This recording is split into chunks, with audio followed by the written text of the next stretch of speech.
Hi guys, welcome back to another video. आज हम कक्षा 12वीं macro economics chapter number 2 basic aggregates of national income को मात्र 5 मिनट में स्टार्टिंग से लेकर एंड तक पूरी तरीके से समाप्त करने जा रहे हैं। अगर आप इकोनॉमिक्स की किसी भी प्रॉब्लम से अब तक परेशान हो तो यकीनन आपके पास हमारी हेल्प बुक तो नहीं होगी, तो अपनी परेशानी को सुधारिए और डिस्क्रिप्शन में हेल्प बुक का लिंक है, जाके ले लो, क्योंकि आप ही की तरह हजारों बच्चों ने उसको लिया है और वो एक ही बात कह रहे हैं, सर मजा आ गयो, हेसड़ा पड़ी गयो। ठीक है, तो डिस्क्रिप्शन में लिंक है, पर उससे पहले अपनी कुर्सी की पीठी टाइट कर लो, क्योंकि basic aggregates of national income theory chapter है और बहुत काम आने वाला है। चलिए शुरू करते हैं। सबसे पहले बात करते हैं पहली टर्म की, जो कि है डोमेस्टिक टेरिटरी। देखो, अगर सिंपल भाषा में बात करें तो डोमेस्टिक टेरिटरी का मतलब होता है the political frontiers of the country, यानी कि हमारे देश की प्रॉपर्टी हमारी डोमेस्टिक टेरिटरी के अंदर होगी। इसके अंदर भारत देश के अंदर की चीजें और साथ साथ में भारत देश के बाहर की चीजें भी आती हैं। फर्ज कीजिए कि एयर इंडिया का कोई शिप है या एयर इंडिया का कोई जहाज है जो रशिया और यूक्रेन के बीच में घूम रहा है, मतलब लड़ नहीं रहा है, बस जा रहा है, तो वो भी हमारी ही डोमेस्टिक टेरिटरी के अंदर आएगा। हमारा कोई मिलिट्री एस्टेब्लिशमेंट है या हमारी कोई एम्बेसी है जो पाकिस्तान, जापान, मलेशिया कहीं पे भी है, तो वो हमारी डोमेस्टिक टेरिटरी के अंदर आएगी।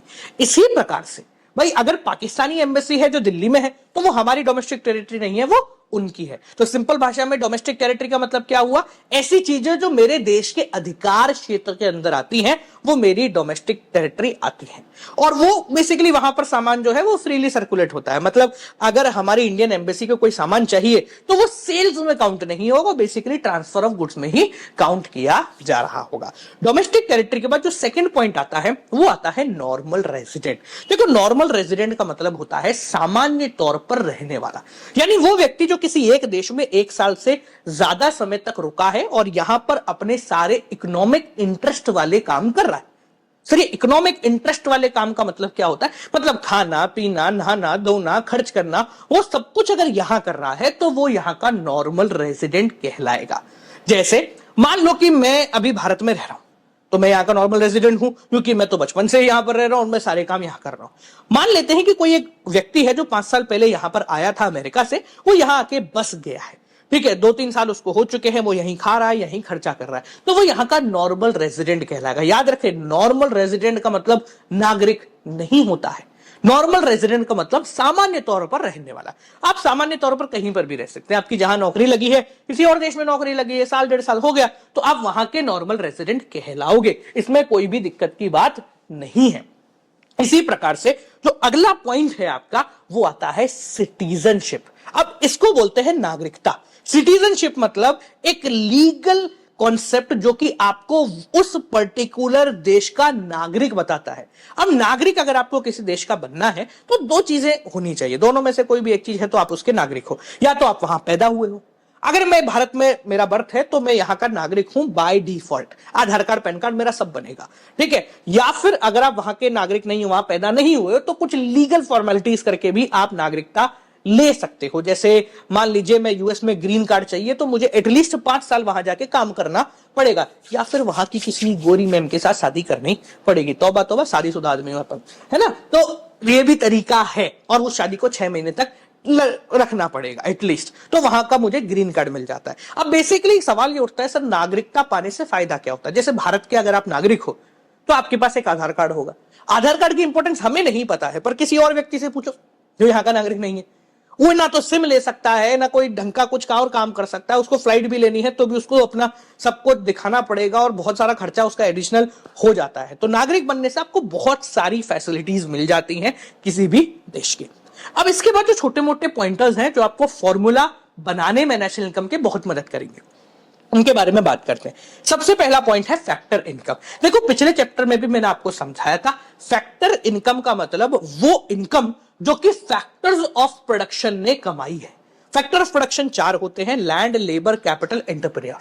आप इसे रिपीट करना, land, labour, capital, entrepreneur. Land मतलब जमीन, तो जमीन पे अगर कोई काम कर रहा है तो वो कैसे कमाएगा? रेंट। तो रेंट हो गया फैक्टर इनकम जो कि जमीन ने कमाया है। दूसरा आता है लेबर। लेबर यानी मजदूर, तो मजदूर पैसा कैसे कमाएगा? Through wages. तो वेजेस क्या हो गया? फैक्टर इनकम, जो कि किसने कमाया है? लेबर ने। तीसरा हो गया कैपिटल, यानी आपने कहीं पैसा लिया है तो आपको मिलेगा इंटरेस्ट। और चौथा है एंटरप्रेन्योर, यानी कि बिजनेसमैन। तो बिजनेसमैन अगर कहीं काम कर रहा तो उसको क्या मिलेगा? प्रॉफिट। तो जब भी ये लोग कुछ कमाते हैं तो उसको बोला जाता है फैक्टर इनकम। याद रखें, नेशनल इनकम को जब हम काउंट करते हैं यानी कि भारत की आय को, तो उसके अंदर सिर्फ फैक्टरों की इनकम को ही काउंट किया जाता है, नॉन फैक्टर इनकम को नहीं काउंट किया जाता है। समझ में आ गया? तो what is factor income? The income earned by factor of production is known age factor income. अब फैक्टर इनकम की बात हो गई मेहनत करके पैसा कमाना। दूसरे प्रकार से भी आप पैसा कमा सकते हो जिसको बोलते हैं ट्रांसफर इनकम। सर ये ट्रांसफर इनकम क्या हुई? ट्रांसफर इनकम का मतलब ऐसा पैसा जो कि आपने कमाया है बिना कोई प्रोडक्टिव एक्टिविटी करे।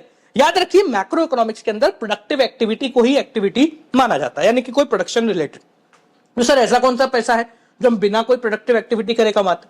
अरे आपने सट्टे में पैसा कमा दिया, ठीक है, आपको लॉटरी लग गई, ठीक है, आपने स्कॉलरशिप ले ली, तो ये सारा आपका ट्रांसफर इनकम है। सिंपल भाषा में आपने पैसा बनाया नहीं है, किसी और का पैसा बस लिया है अपना टैलेंट दिखा के, वो कहलाता है आपका transfer income. National income count करते समय इस ट्रांसफर इनकम को कभी भी काउंट नहीं किया जाता। फर्ज करो कि आपके पिताजी मेहनत करके 30,000 रुपए कमा के लाए, तो वो हो गई उनकी फैक्टर इनकम जिसको नेशनल इनकम में काउंट किया जाएगा। अब उस 30,000 में से 5,000 रुपए उन्होंने आपको पैसे दे दिए किसी काम के लिए, कोई मान लो पॉकेट मनी रईसों वाली, ठीक है, तो 5,000 रुपए उन्होंने आपको दे दी साल भर की पॉकेट मनी। तो वो 5,000 रुपए आपकी कमाई है, पर वो फैक्टर इनकम नहीं है, वो आपकी ट्रांसफर इनकम है, क्योंकि आपने बस पिताजी से पैसा लिया है, बदले में कोई प्रोडक्टिव एक्टिविटी नहीं कर रहे हो। तो नेशनल इनकम में ये ट्रांसफर इनकम काउंट नहीं होती। इसके बाद जो नेशनल इनकम के लिए इंपॉर्टेंट टॉपिक है वो है फाइनल एंड इंटरमीडिएट गुड। ये आपने वैसे तो 6ठी 7वीं 8वीं 9वीं के अंदर पढ़ा है, पर स्टिल एक बार समझा देते फटाफट से। देखो, फाइनल गुड का मतलब होता है ऐसा गुड जो कि अब डायरेक्टली कंज्यूम होने वाला है। जैसे मान लीजिए कि मैं घर में ब्रेड लेके आया, तो मैं उसको खाऊंगा ही, उसको बेचूंगा नहीं, तो वो ब्रेड मेरे लिए क्या है? फाइनल गुड है। तो ऐसा गुड जिसको हम डायरेक्टली कंजम्पशन करने वाले हैं या फिर इन्वेस्टमेंट करने वाले हैं, मतलब इन शॉर्ट उसको आगे किसी प्रोडक्शन प्रोसेस में नहीं डालने वाले, वो कहलाता है फाइनल गुड। अब याद रखें, गुड्स कोई फाइनल या इंटरमीडिएट नहीं होते, आप उसको कैसे इस्तेमाल कर रहे हो वो फाइनल या इंटरमीडिएट है। जैसे चीनी में लेकर आया और चाय बना के पी ली, तो वो हो गया मेरे लिए फाइनल गुड। पर कोई और व्यक्ति चीनी लेकर आया, उसने चाय बना के बेच दी, तो वो चीनी उसके लिए फाइनल गुड्स नहीं है। तो फाइनल गुड कोई चीज है या नहीं है, डिपेंड करता है कि आप उसको कैसे इस्तेमाल कर रहे हो। अब फाइनल गुड के अलावा दूसरे तरीके के गुड होते हैं आपके इंटरमीडिएट गुड। इंटरमीडिएट गुड समझ गए होंगे, ऐसे गुड जो कि basically as a raw material इस्तेमाल में आए हैं, मतलब उनके बाद भी उसमें कुछ होगा। जैसे अभी जो चाय वाले का एग्जांपल मैंने दिया, उसके अंदर उस व्यक्ति चीनी लेकर आया, उससे चाय बनाई और बेची, तो उस व्यक्ति के लिए वो चीनी क्या है? रॉ मटेरियल है, जिसको बोला जाएगा इंटरमीडिएट गुड। अब क्योंकि आप मैक्रो पढ़ रहे हो, तो एक चीज आपको याद रखनी है, 1 नंबर का एमसीक्यू इससे बन सकता है, वो है कि इंटरमीडिएट गुड, क्योंकि हम नेशनल इनकम काउंट कर रहे हैं, हम ये देख रहे हैं कि भारत की आय कितनी है। तो मानो कि एक व्यक्ति है जो 5 किलो चीनी लेके आया, उसमें से 2 किलो उसने बेच दी या 2 किलो उसने चाय बना के पिला दी, तो वो तो खत्म हो गई, वो 2 किलो उसके लिए इंटरमीडिएट हो गई, जो फाइनली बिक गई। अब जो बची हुई 3 किलो एक्स्ट्रा चीनी है, वो इस साल में नहीं बेच सकता है, या इस साल में उसको आगे चाय नहीं बना के दे सकता, साल खत्म हो चुका है, अगले साल ही बेच पाएगा। तो for calculation of national income, अगर कोई इंटरमीडिएट गुड नहीं बिक पाया है, तो वो जहां है वही फाइनल होगा। समझ में आ गया? बड़ा सिंपल सा है कि अगर आप वो बचा हुआ 3 किलो चीनी नहीं बेच पाए हो, तो इस साल के लिए वो ही फाइनल है, अगले साल वापस से वो इंटरमीडिएट बन जाएगा। ठीक है, तो ये है फाइनल और इंटरमीडिएट गुड। याद रखें, नेशनल इनकम में भी हम फाइनल गुड्स की ही कैलकुलेशन करते हैं। इसके बाद एक टॉपिक और है फॉर्मूला से पहले, वो है कंजम्पशन एंड कैपिटल गुड। देखो, 2 प्रकार के आपके गुड्स होते हैं, एक होता है कंजम्पशन, जिनको हम यूज कर रहे हैं, कंज्यूम कर रहे हैं, फॉर एग्जाम्पल चाय, चीनी, रोटी, पानी, ठीक है, ये सारे हो गए। इसमें भी 3-4 प्रकार के हैं। जैसे एक होता है ड्यूरेबल गुड्स, ऐसे गुड्स जो बहुत लंबे समय तक चल रहे हैं। फॉर एग्जाम्पल आपने एक टीवी ले लिया, तो वो ठीक ठाक लंबे समय तक आपका चल रहा है। कोई अलमारी ले ली, ठीक है, कोई एसी ले लिया, तो वो ड्यूरेबल है, वो 5 साल 10 साल आपके लिए चल जाएगा। दूसरे होते हैं सेमी ड्यूरेबल गुड, ऐसे गुड जो आपने लिए हैं चलेंगे पर ज्यादा लंबा नहीं चलेंगे, 1 साल के अंदर खत्म हो जाएंगे, 1-1.5 साल के अंदर। फॉर एग्जाम्पल आपके कपड़े हो गए, ठीक है, मोबाइल फोन हो गया, तो ये सेमी ड्यूरेबल है, के अंदर खत्म हो जाएंगे। इसके बाद तीसरे आते हैं नॉन ड्यूरेबल गुड, जिनको हम पेरिशेबल गुड्स भी कहते हैं, यानी ऐसे गुड्स जो कि आपने लिए और एक एक्ट के अंदर ही खत्म हो गए, जैसे ब्रेड, चीनी, रोटी, सब्जी, फ्रूट्स, ये सब क्या है, आपने लिए, खाए, खत्म हो गए, तो ये कहलाते हैं नॉन ड्यूरेबल गुड। चौथी होती है सर्विसेज। सर्विसेज का मतलब वही आप सब जानते हो, कोई आपने सर्विस प्रोवाइड करी, कोई मान लो टीवी है, टीवी क्या पिक्चर हॉल में आप पिक्चर देखने गए तो वो आपको सर्विस दे रहा है, रेस्टोरेंट में खाना खाने गए तो वो रेस्टोरेंट में सर्विस दे रहा है आपको। तो ये होती है सर्विसेज। इसके अलावा जो दूसरे गुड होते हैं वो है कैपिटल गुड। कैपिटल गुड मतलब ऐसे गुड जो किसी और चीज का प्रोडक्शन करने में मदद कर रहे हैं, जैसे मशीन।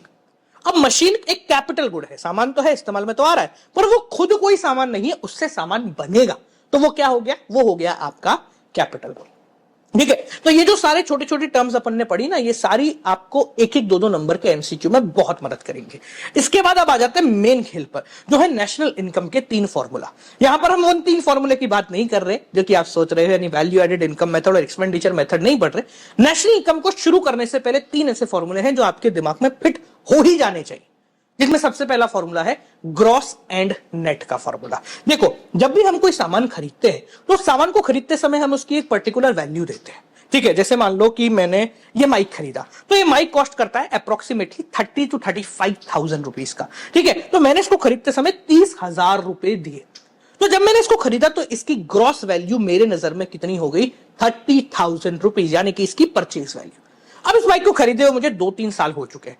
अब मेरे को ये माइक बेच के दूसरा लेना है। तो मान लीजिए मैं इस माइक को बेचने जाता हूं बाजार में और मुझे इसके बदले में 10,000 रुपए के आसपास मिल जाएगा।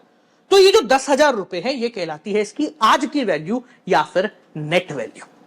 समझ में आ गया? तो जो परचेज के टाइम खरीदी थी वो थी ग्रॉस वैल्यू, और आज के समय जो इसकी वैल्यू है वो है नेट वैल्यू। अब सर 2 साल मैंने आपको इस माइक को इस्तेमाल करा है, तो 2 साल इस्तेमाल करने की वजह से इस माइक की वैल्यू में गिरावट आई, जिसको हम बोलते हैं डेप्रिसिएशन। अब ये जो डेप्रिसिएशन है, इसको 2-3 नामों से और जाना जाता है, जैसे current replacement cost of fix capital, capital consumption allowance, और भी 1-2 नाम है। अब हमने क्या समझा कि जो नेट वैल्यू है वो कैसे आई, हमारी जो ग्रॉस वैल्यू जो परचेस करते समय वैल्यू थी, उसमें से जब हमने डेप्रिसिएशन को हटाया तो हमारे पास क्या आ गया, नेट वैल्यू। ये बहुत इंपॉर्टेंट फॉर्मूला है जो आपको याद रखना है। मैं वापस रिपीट करता हूं, gross value minus depreciation is equal to net value. और अगर मुझे नेट वैल्यू से ग्रॉस वैल्यू पे जाना है तो net plus depreciation is equal to gross value. इसके बाद जो दूसरा फॉर्मूला आता है वो आता है एनआईटी का, नेट इनडायरेक्ट टैक्स। अब एक बात को ध्यान से समझना, अगर एक सामान बाजार में 10 रुपए का बन रहा है तो वो बाजार में 12-15 रुपए का बिकेगा। आप बोलोगे सर सही बात है, बीच में 2-5 रुपए तो बनाने वाले का प्रॉफिट होता है, तो यहां पर हम बोलेंगे गलत जवाब। जब भी हम किसी सामान को बनाते हैं तो उसकी कॉस्ट के अंदर हम बनाने वाले का प्रॉफिट भी काउंट करते हैं। आपने देखा होगा ना, factors of production, land, labour, capital, entrepreneur, तो जो चौथा फैक्टर ऑफ प्रोडक्शन है उसका प्रॉफिट हम ऑलरेडी काउंट कर चुके हैं। तो अगर मैं आपको बोलूं किसी सामान को बनाने का खर्चा, तो उसको बोलते हैं फैक्टर कॉस्ट, यानी कि वो सारा खर्चा जो सामान को बनाने में लगा इंक्लूडिंग प्रॉफिट। तो अगर मैं बोल रहा हूं कि कोई सामान 10 में बना है, इसका मतलब वो प्रॉफिट भी उसमें काउंटेड है। पर अगर वो बाजार में बिक रहा है 12 रुपए में, तो बीच के 2 रुपए कहां गए? तो बीच के 2 रुपए एक ऐसा व्यक्ति लेता है जो हर चीज में पैसा देता है, वो है हमारी सरकार, और वो लेती है हमसे इनडायरेक्ट टैक्स, जैसे जीएसटी। तो अगर कोई सामान 10 में बना है, 12 में बिका है, तो बीच के जो 2 रुपए हैं वो कहलाते हैं net indirect tax. Sir net मतलब अगर सरकार कोई दिलदार हो गई और उसने हमें कोई सब्सिडी, कोई छूट दे दी है, तो वो माइनस हो जाता है। तो what is net indirect tax? Indirect tax minus subsidy. ठीक है जी। और जिस पे वो बिक रहा है, यानी वो 12 रुपए, वो कहलाते हैं आपके मार्केट प्राइस। तो यहां से दूसरा फॉर्मूला जनरेट हुआ कि फैक्टर कॉस्ट में अगर एनआईटी, नेट इनडायरेक्ट टैक्स को जोड़ा तो आ गया हमारे पास मार्केट प्राइस, और अगर मार्केट प्राइस में से इनडायरेक्ट टैक्स को हटा दिया तो आ गया हमारे पास फैक्टर कॉस्ट। ठीक है जी। अब बात करते हैं तीसरे फॉर्मूले की, जो बहुत इंपॉर्टेंट है, वो है net factor income from abroad. Simple भाषा में बोले तो वो पैसा जो हमारे लोग बाहर से कमा के लाए हैं। देखो, मान के चलो अगर भारत की हम बात करें, यहां 100 लोग रहते हैं, तो 100 में से 2-5 तो ऐसे होंगे ना जो बाहर के होंगे, मतलब वो पैसा कमा के बाहर भेज देते होंगे। और दुनिया में भी ऐसे कई सारे लोग होंगे जो बाहर से पैसा कमा के भारत के अंदर लाते होंगे। तो इनके पैसों के बीच का जो सम निकलता है उसको बोलते हैं net factor income from abroad. फॉर्मूले की बात करें तो factor income received from abroad, यानी बाहर के लोग जो भारत के अंदर लेके आए, इसमें से माइनस कर दो जो यहां के लोग भारत में लेके चले गए। ठीक है, भारत से लेके चले गए। अब इन दोनों के बीच का जो डिफरेंस है वो कैसे काम आता है, ध्यान से समझना। 2 प्रकार की इनकम होती है हमारी, एक होती है डोमेस्टिक इनकम, एक होती है तुम्हारी नेशनल इनकम। डोमेस्टिक इनकम का मतलब है वो पैसा जो भारत की बाउंड्री के अंदर कमाया गया, वो पैसा जो भारत की बाउंड्री के अंदर कमाया गया। और नेशनल इनकम का मतलब है वो पैसा जो भारत के लोगों ने कमाया। अब ये तो जरूरी नहीं है ना कि भारत के लोग भारत में ही रहे, या जो भारत के अंदर है वो भारत का ही है, कुछ बाहर वाले फॉरेनर भी होंगे। तो यहां पर तीसरा फॉर्मूला आपका जनरेट होता है कि अगर आपको डोमेस्टिक इनकम पता है, भारत के अंदर कमाई हुई पैसा पता है, तो इसमें आप ऐड कर दीजिए NFIA, net factor income from abroad, यानी जो बाहर के लोग हैं उनका पैसा हटा के बाहर वाले इंडियंस का पैसा जोड़ दीजिए, तो क्या आ जाएगा आपका नेशनल इनकम। और अगर आपको नेशनल इनकम पता है तो उसमें से NFIA को माइनस कर दीजिए, आप पहुंच जाएंगे डोमेस्टिक इनकम के ऊपर। NFIA पॉजिटिव भी हो सकती है जब हमारे लोग ज्यादा कमा के लाए हो, नेगेटिव भी हो सकती है जब यहां से गोरे ज्यादा कमा के ले गए हो, और जीरो भी हो सकती है। अब इस तीनों फॉर्मूले जो अभी हमने देखे, इन तीनों फॉर्मूलों से आपको एक एग्रीगेट करना है। अब ये एग्रीगेट क्या है, जैसे हमने बचपन में पढ़ा है कि जीडीपी क्या होता है, जीडीपी 6 क्लास से पढ़ रहे हैं। अगर डेफिनेशन बोले जीडीपी की, तो फाइनल गुड्स का जो पैसा बनता है उसको जीडीपी बोला जाता है। फुल फॉर्म होता है ग्रॉस डोमेस्टिक प्रोडक्ट। अब सवाल यह है कि इसको जी को ग्रॉस क्यों कहा गया, डी को डोमेस्टिक क्यों कहा गया, पी को प्रोडक्ट क्यों कहा गया। तो यहां पर नेशनल इनकम के एग्रीगेट्स आते हैं, यानी नेशनल इनकम के किसी भी चीज को लिखने का तरीका होता है। ठीक है, पता ना, जैसे आपका नाम है फिर सरनेम है, वैसे ही नेशनल इनकम के किसी भी चीज को लिखने का तरीका है।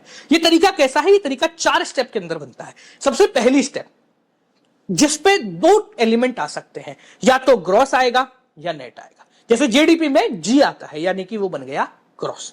अब हमने अभी जो 3 फॉर्मूले देखे, इसमें यह चीज समझ ली कि ग्रॉस से नेट तक जाने का तरीका क्या है। तो आप आसानी से जी को नेट और नेट को जी वापस बना सकते हैं। दूसरी जो स्पेस है उसमें आता है 2 तरीके, या तो डोमेस्टिक आएगा या नेशनल आएगा। अब जीडीपी में डी आता है, इसका मतलब वो हो गया डोमेस्टिक। और हमने एक फॉर्मूला अभी भी पढ़ा है जिससे डोमेस्टिक से नेशनल पे आया जा सकता है। तीसरी जो स्पेस है वो फिक्स होती है प्रोडक्ट पे, उस पे कुछ भी नहीं आता। या नेशनल इनकम के एग्रीगेट में एक चौथी स्पेस और आती है जो नीचे छोटी सी बनी हुई है, वो स्पेस कहलाती है आइदर फैक्टर कॉस्ट की या मार्केट प्राइस की। उस पे या तो फैक्टर कॉस्ट आएगा या मार्केट प्राइस आएगा, और फैक्टर कॉस्ट से मार्केट प्राइस और मार्केट प्राइस से फैक्टर कॉस्ट कैसे जाया जाता है ये अभी हमने पढ़ लिया है। तो नेक्स्ट चैप्टर के अंदर हम तीनों फॉर्मूले देखेंगे और वो फॉर्मूले कैसे अप्लाई होते हैं इसको समझेंगे। ठीक है जी, तो मुझे उम्मीद है आपको चैप्टर पूरी तरीके से समझ में आया होगा। आपसे मिलते हैं अगली वीडियो के साथ, तब तक के लिए नमस्कार।